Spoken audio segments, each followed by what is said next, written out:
Jumpa lagi sobat, melanjutkan kisah Jejak di Balik Kabut, karya S.H. Mintarja untuk Anda semuanya. Selamat menikmati, salam sejahtera dan bahagia untuk Anda sekeluarga. Salam budaya.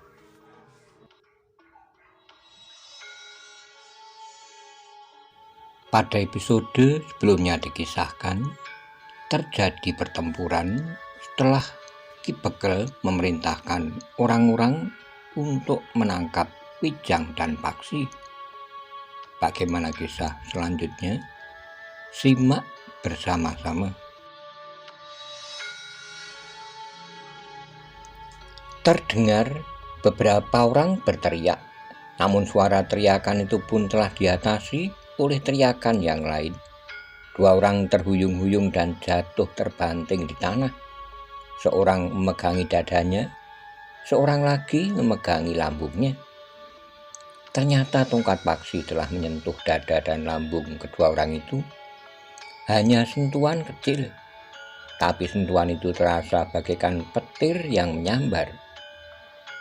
Orang-orang yang mengepung Wijang dan Paksi pun tiba-tiba telah bergeser surut.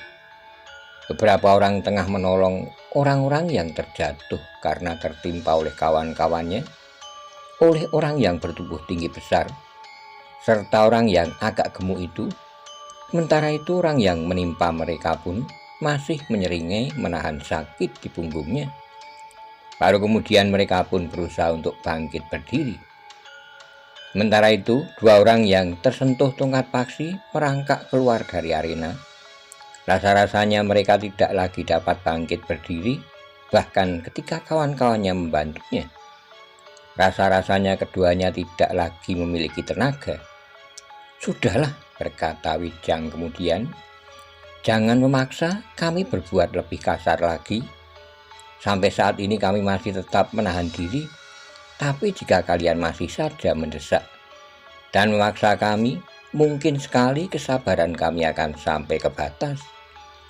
Orang-orang pedukuhan itu termangu-mangu, tidak seorang pun yang menyaut. Tapi sebagian besar dari mereka memandang Ki Bekel dengan tajamnya. "Hanya Ki Bekel yang dapat melakukannya," berkata orang-orang itu dalam hatinya. Sebenarnya lah bahwa jantung Ki Bekel pun bagaikan terbakar. Sebagai seorang yang berkedudukan tertinggi di pedukuhan itu, ia merasa bertanggung jawab. Ki Bekel pun merasa bahwa dirinya telah berbekal ilmu ketika ia menjabat kedudukan yang diwarisinya dari ayahnya. Sejak ia masih remaja, ayahnya telah mempersiapkannya dengan baik. Ia telah dikirim pada seorang guru yang mempersiapkannya bukan saja sebagai seorang pemimpin, tapi juga dalam olah kanuragan. Karena dengan kepercayaan diri yang tinggi, Ki Bekel pun melangkah maju sambil berkata lantang, "Minggirlah, aku akan menangkap mereka berdua. Tapi jangan urai kepungan ini agar mereka tidak dapat melarikan diri." "Ki Bekel," berkata Wijang, "kami tidak pernah menduga bahwa akan terjadi akibat yang sangat buruk ini. Aku minta Ki Bekel mempertimbangkan sikap Ki Bekel. Biarkan kami pergi seperti yang kami katakan sejak awal. Kami tidak bermaksud buruk, kami pun sudah mencoba dengan berbagai cara dan alasan agar tidak terjadi kekerasan seperti ini. Persetan dengan celotehmu itu, menyerah atau kalian akan menyesali kesombongan kalian." "Ki Bekel, seharusnya Ki Bekel dapat menilai sikap Ki Demang. Mengapa Ki Demang tidak berniat menangkap kami? Kalian dapat mengelabuinya, tapi kalian tidak dapat mengelabui aku." Wijang menarik napas dalam-dalam katanya, "Sekali lagi, aku mohon Ki Bekel, biarkan kami pergi.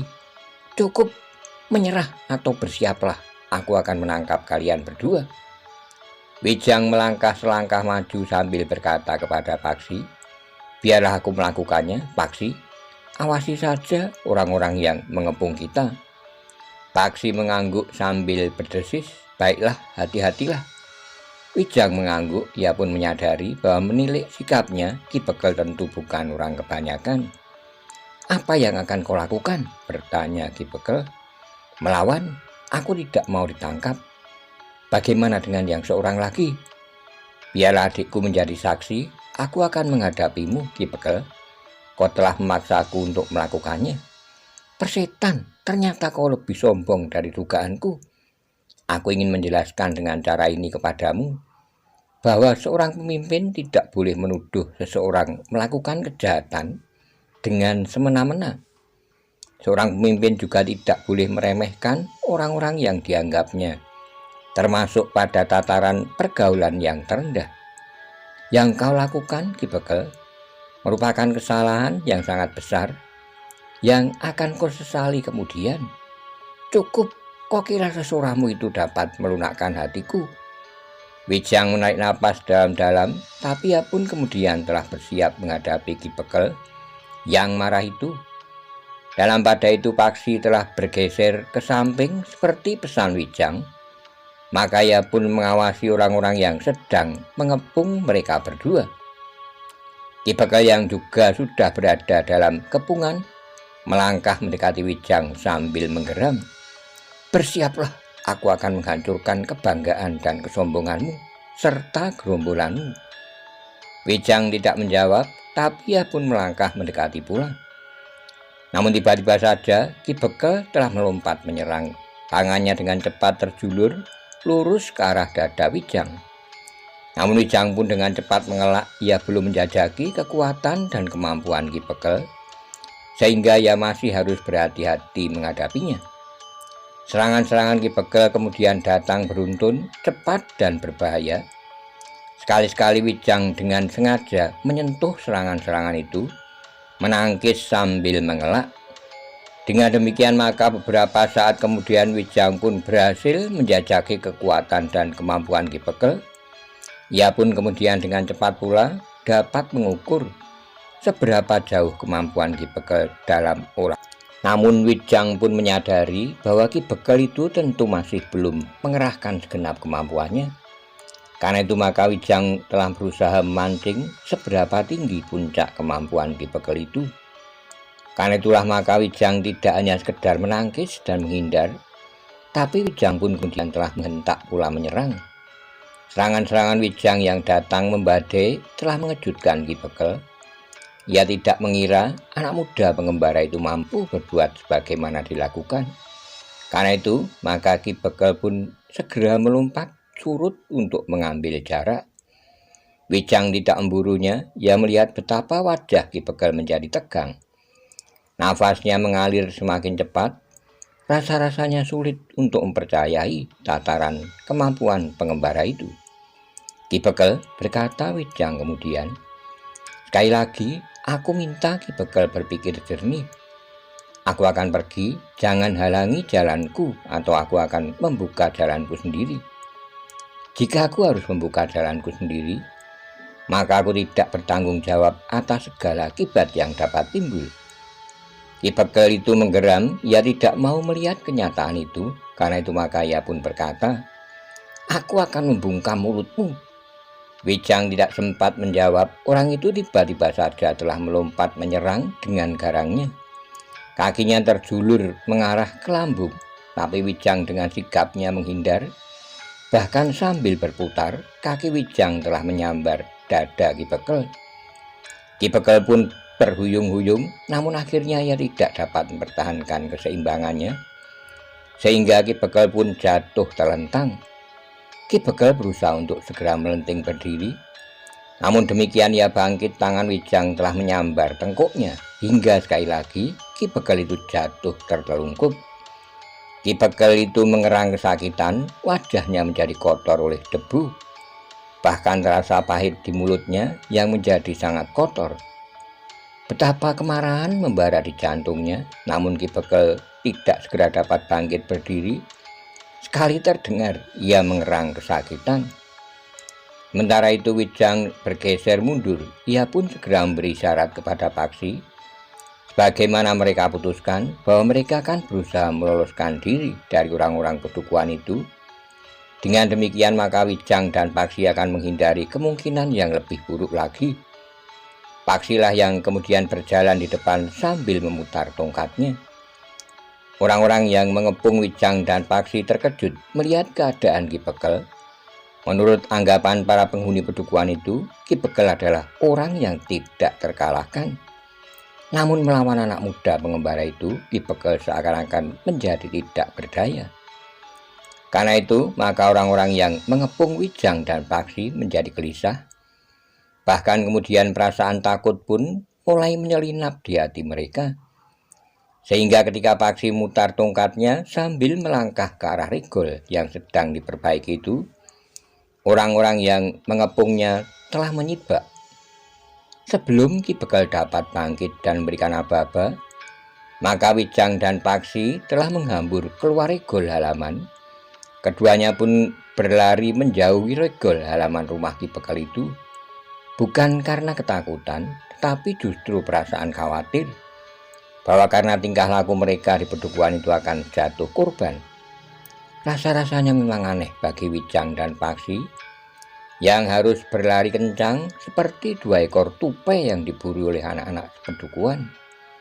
Ketika Ki Bekel kemudian bangkit berdiri sambil mengusap wajahnya yang kotor oleh debu dan tanah berpasir, serta darah yang meleleh di sela-sela bibirnya karena dua buah giginya patah ketika ia jatuh terjerembab, maka ia pun segera bertanya, "Di mana pengembara edan itu?" Orang-orang yang berada di halaman itu saling berpandangan, tapi tidak seorang pun yang menjawab. "Di mana kedua iblis itu, hei?" Orang yang bertubuh tinggi besar, yang punggungnya masih terasa sakit pun menjawab, "Mereka melarikan diri, Ki Bekel, lari, dan kalian tidak berusaha menangkap mereka. Bagaimana mungkin kami dapat melakukannya, Ki Bekel? Jadi kalian yang jumlahnya sekian banyak itu tidak berani menangkap hanya dua orang pengembara." Seorang yang bertubuh agak gemuk pun berdesis, "Mereka mempunyai ilmu iblis, Ki Bekel." Ki Bekel termangu-mangu sejenak, namun Ki Bekel pun sempat mengingat-ingat apa yang telah terjadi atas dirinya. Hampir dengan kain panjangnya, ia mengusap wajahnya beberapa kali. Beberapa goresan nampak di dahi dan hidungnya. Namun Ki Bekel tidak dapat menyalahkan orang-orang yang berada di halaman rumahnya. Ki Bekel tahu bahwa kedua orang pengembara itu ternyata memiliki ilmu yang tinggi, bahkan dirinya tidak mampu berbuat apa-apa menghadapi seorang saja di antara mereka. "Biarlah iblis itu lari," desis Ki Bekel kemudian. "Jika saja mereka tidak lari, aku akan membunuh mereka." Orang-orang yang berada di halaman itu tidak ada yang menyaut, tetapi mereka melihat kenyataan di hadapan mereka bahwa Ki Bekel tentu akan dikalahkan seandainya perkelahian itu akan berlanjut. Untuk beberapa saat lamanya, orang-orang yang berada di halaman rumah itu saling berdiam diri. Baru kemudian Ki Bekel pun berkata, "Pulanglah, tapi jangan kehilangan kewaspadaan. Mungkin kedua pengembara itu akan kembali bersama dengan kawan-kawannya." Orang-orang pedukuhan itu pun kemudian telah meninggalkan halaman rumah Ki Bekel itu ke rumah masing-masing, kecuali para bebau pedukuhan. Tapi beberapa orang di antara mereka justru berhenti di mulut jalan. Mereka masih membicarakan kedua orang pengembara yang gagal mereka tangkap. "Nampaknya keduanya memang bukan orang jahat," berkata seorang yang bertubuh kecil dan pendek. Orang yang bertubuh tinggi dan besar pun berkata, "Ya, agaknya mereka bukan orang jahat. Meskipun punggungku rasa-rasanya patah ketika aku dilemparkannya, tapi nampaknya mereka tidak ingin menyakiti siapapun. Tapi lambungku rasa-rasanya telah dilubangi dengan tongkat itu. Tetapi bukankah tidak apa-apa, hanya sedikit biru." Orang yang lambungnya tersentuh tongkat paksi itu pun berkata, "Kelihatannya memang hanya sedikit biru, tapi sakitnya sampai ke jantung." "Kau memang cengeng," berkata tetangganya yang lain. "Kemarin kau merintih kesakitan di belakang regol halaman rumahmu. Aku kira ada yang terjadi. Ternyata kau hanya diseruduk oleh kambing peliharaanmu sendiri. Sakitnya bukan main. Coba kau pergi ke rumahku. Aku lepas kambing jantanku itu. Jika kau diseruduk pantatmu, maka 3 hari kau tidak akan dapat berjalan." Tangga-tangganya yang ikut berbincang di mulut jalan pedukuhan itu pun tertawa. Namun seorang di antara mereka berkata, agaknya Ki Demang benar. Panggraita Ki Demang cukup tajam, sehingga Ki Demang menanggapi kehadiran kedua orang itu dengan baik, sebagaimana dikatakan oleh Ki Bekel. Ki Bekel memang agak tinggi hati. Keduanya adalah orang-orang yang berilmu tinggi. Menilik wajah mereka, mereka masih terlalu muda, namun agaknya pengembaraan mereka telah membuat mereka menjadi matang. Jika orang itu ingin membunuhku, maka agaknya dengan mudah dapat dilakukan, tetapi aku tidak mati, berkata orang yang bertubuh tinggi besar. Meskipun wujudnya sedang-sedang saja, tapi bagaimana mungkin ia dapat mengangkatmu seperti mengangkat seonggok kapuk saja. Aku juga keheranan atas tenaganya yang sangat besar. Aku diangkatnya begitu saja tanpa ancang-ancang. Kemana mereka sekarang? Entahlah, bukankah kita tidak mau cari perkara? Orang-orang itu pun terdiam. Sementara itu, orang yang perutnya disentuh tongkat paksi berkata, aku akan pulang, keluargaku harus bersyukur bahwa aku masih sempat pulang. Jika perutku benar-benar berlubang, maka yang pulang hanyalah namaku. Anakku tidak akan ada yang mencarikan makan, padahal mereka masih terlalu kecil untuk mencari makan sendiri. Aku tidak mau mereka menjadi anak tiri dari laki-laki manapun. Orang itu masih akan berbicara lagi, tapi seorang tetangganya pun berkata, sudahlah, pulanglah, suaramu tentu lebih menggilasakan daripada kemungkinan kembalinya kedua orang itu tadi. Hei, anak dari istrimu menunggumu di rumah. Orang itu mengerutkan dahinya, namun kemudian ia pun melangkah dengan kepala tunduk pulang ke rumahnya. Tapi beberapa langkah kemudian orang itu berhenti. Ia masih saja berkata, aku akan pergi ke sawah, tapi aku harus pulang dahulu mengambil cangkul dan menunjukkan kepada keluargaku bahwa aku tidak apa-apa.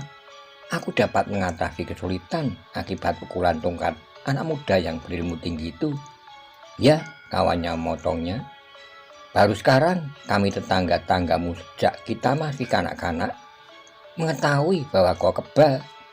Kau mulai menghina. Tangganya itu tertawa, bahkan yang lain pun tertawa pula. Seorang di antara mereka berkata, jangan marah, orang yang cepat marah akan lekas menjadi tua, sementara istrimu masih tetap muda. Orang itu bersungut-sungut, namun ia pun meneruskan langkahnya pulang ke rumahnya. Apa yang dilakukannya di rumah? Desis salah seorang tetangganya. Ia harus bersyukur bahwa anak dan istrinya betah mendengarkan celotehnya yang agaknya berlangsung siang dan malam. Mereka tentu sudah terbiasa sehingga tidak akan menimbulkan masalah lagi. Namun sejenak kemudian, orang-orang yang masih berada di ujung jalan itu pun telah beranjak pulang ke rumah masing-masing. Dalam pada itu, Wijang dan Paksi sudah menjadi semakin jauh dari pedukuhan itu. Sambil melangkah di atas jalan sempit, Wijang bertanya, menurut pendapatmu, bagaimana sikap orang-orang pedukuhan itu? Mereka tidak marah kepada kita, jawab Paksi. Ternyata bahwa mereka tidak mengejar kita. Wijang mengangguk-angguk katanya, Bekel pedukuhan itu terlalu tinggi hati dan sombong. Mudah-mudahan yang terjadi dapat menjadi pelajaran baginya. Keterangan Ki Demang tidak didengarkannya. Ia lebih senang mendengarkan kata hati. Orang itu akan berpikir 2-3 kali tentang sikapnya terhadap kita. Bukankah Ki Bekel sudah terlanjur bersikap? Jika saja kita tidak mempunyai kemampuan untuk meloloskan diri, apakah kita tidak menjadi bubur? Kita akan jatuh di tangan orang-orang pedukuhan ini. Sementara Ki Bekel justru menginginkan kita dilumatkan. Tidak ada orang yang akan dapat melindungi kita. Paksi mengangguk-angguk. Ia pun membayangkan orang-orang yang tidak bersalah, yang harus mengalami nasib buruk karena sikap orang-orang yang berpikiran pendek. Untuk beberapa saat keduanya tidak berbicara. Mereka seakan-akan tenggelam ke dalam angan-angan mereka masing-masing. Dalam pada itu, mereka berdua masih menyusuri jalan sempit. Mereka merasa bahwa mereka telah menempuh arah yang benar. Ki Gede Lenglengan juga berjalan melalui kademangan itu, mungkin mereka akan dapat keterangan dari pedukuhan-pedukuhan yang mereka lewati tentang kelompok orang yang langsung dipimpin oleh Ki Gede Lenglengan beberapa hari yang lewat. Namun kedua orang pengembara itu tidak merasa mereka tidak akan menuju ke daerah yang asing. Bahkan rasa-rasanya mereka akan pulang ke rumah mereka yang sudah lama mereka tinggalkan. Ketika Paksi mengadahkan wajahnya, maka dilihatnya selembar awan berkayut di langit. Sekelompok burung pipit terbang melintas dengan cepatnya, seperti selembar kain hitam yang tembus pandang, melayang membayangi awan yang putih, namun sekejap kemudian telah hilang ke arah tenggara. Kita akan melingkari gunung ini, berkata Wijang. Ya, kita akan menjelajahi kembali sisi selatan kaki Gunung Merapi, daerah yang sudah banyak kita kenal. Keduanya pun berjalan semakin cepat, seakan-akan mereka ingin segera sampai ke sisi selatan. Namun jalan yang mereka lalui bukan jalan yang lebar dan rata. Jalan yang mereka lalui adalah sebuah lorong sempit yang berbatu-batu. Namun keduanya pun kemudian telah turun ke sebuah jalan yang lebih besar, jalan yang nampaknya lebih ramai. Ada bekas jalan pedati yang menjulur sepanjang jalan itu. Mereka berdua pun menepi ketika mereka berpapasan dengan dua orang berkuda. Nampaknya dua orang saudagar dalam perjalanan. Marilah kita ikuti jalan ini, berkata Wijang. Paksi mengangguk. Menurut dugaannya, jalan itu akan menuju di daerah lain. Tapi menurut penglihatan mereka, di depan mereka terdapat sebuah pedukuhan yang lebih besar dari pedukuhan-pedukuhan yang lain. Demikianlah beberapa saat mereka berjalan menuju ke pedukuhan di hadapan mereka, sebuah pedukuhan yang memang di ujung bulak persawahan yang nampak subur. Air yang jernih mengalir di parit yang membujur di pinggir jalan. Mudah-mudahan di pedukuhan itu ada pasar, meskipun kecil atau sudah sepi. Asal masih ada kedai yang buka, desis Paksi. Kau sudah lapar? Aku haus, tapi aku tidak ingin minum air parit. Bukankah kau akan mengatakan bahwa di parit itu mengalir air yang jernih? Wijang tertawa. Beberapa saat kemudian, maka mereka pun telah sampai di rigol pedukuhan. Keduanya semakin yakin bahwa pedukuhan itu termasuk pedukuhan yang alami dibandingkan dengan pedukuhan-pedukuhan sekitarnya. Di pintu regol pedukuhan mereka berpapasan dengan sebuah pedati yang agaknya mengangkut hasil bumi. Di belakang pedati itu, dua orang perempuan berjalan sambil menggendong bakul berisi berbagai macam kebutuhan dapur. Wijang dan Paksi melangkah terus menyusuri jalan pedukuhan semakin lama semakin dalam. Namun mereka masih belum sampai ke pasar. Ternyata pasar itu justru terletak di sisi lain dari pedukuhan itu. Pasar itu memang bukan satu pasar yang besar, tetapi nampaknya hari itu adalah hari pasaran. Menilik bekasnya, maka hari itu di pasar itu penuh dengan para penjual dan pembeli, sehingga meluap sampai di pinggir jalan. Meskipun saat itu pasar sudah nampak agak lengang, namun masih ada juga satu dua kedai yang pintunya terbuka. Sedangkan di sudut pasar itu masih terdengar suara pandai besi yang sedang menempa. Marilah kita lihat apa yang dikerjakan oleh pandai besi itu, ajak Wijang. Bukankah kau mencari kedai? Kedai itu masih belum akan tutup. Paksi tidak menyaut lagi, tapi bersama-sama dengan Wijang, keduanya memasuki pasar yang sudah menjadi agak sepi itu. Di sudut pasar itu beberapa orang pandai besi masih sibuk menempa besi yang merah membara, sementara yang lain masih juga membakar besi dalam bara api yang merah dihembus oleh ububan di sebelah perapian. Wijang dan Paksi kemudian berdiri sambil mengamati benda yang sedang ditempa itu. Sebuah pedang, desis Wijang. Ya, Paksi mengangguk-angguk. Berapa lama mereka menunggui pandai besi yang sedang menempa sebilah pedang itu. Hasilnya memang tidak terlalu baik, tapi nampaknya pedang yang tidak terlalu panjang itu mencukupi kebutuhan bagi orang-orang pedesaan. Ketika Wijang dan Paksi kemudian berjongkok di sebelah gubuk tempat pandai besi itu bekerja, Wijang menggamit Paksi sambil berdesis, "Tidak hanya sebilah, lihat ada beberapa bilah pedang yang sudah siap di sebelah ububan itu." Paksi mengangguk-angguk katanya, "Mungkin sebuah pesanan, mungkin sekali." Agaknya seorang di antara pandai besi itu melihat dua orang anak muda memperhatikan beberapa bilah pedang yang teronggok di sebelah ububan itu. Sambil mengusap keringatnya, orang itu berdesis, "Kau tertarik pada pedang-pedang itu, anak muda? Kisanak membuat beberapa buah pedang pesanan." "Ya, tapi jika kau ingin membeli, kami tidak keberatan.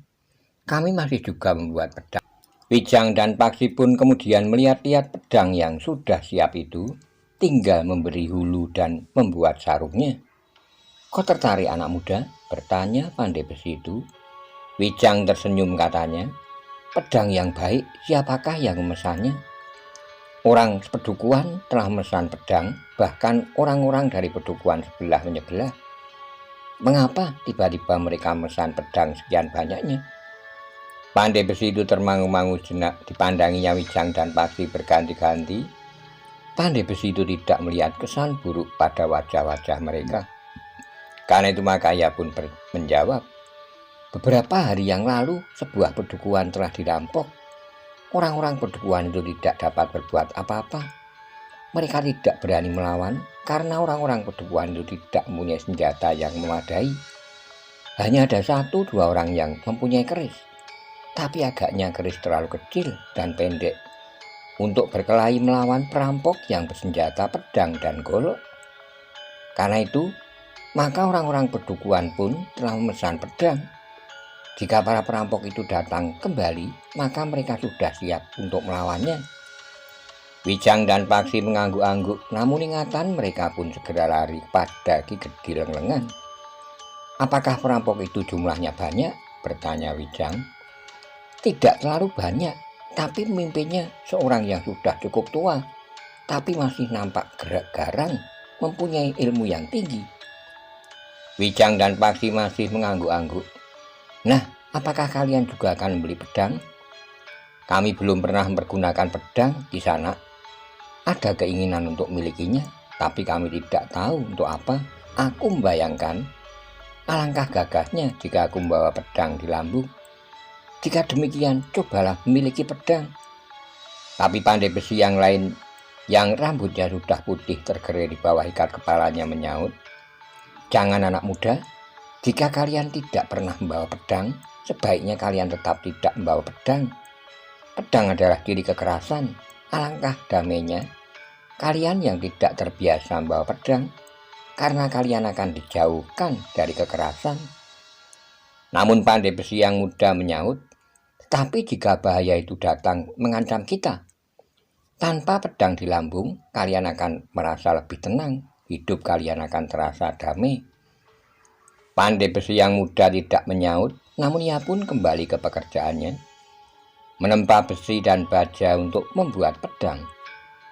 Orang yang rambutnya sudah mulai putih itu sambil bekerja berkata, "Kekerasan yang terjadi akhir-akhir ini ternyata memberikan kesempatan kerja yang lebih luas kepada kami.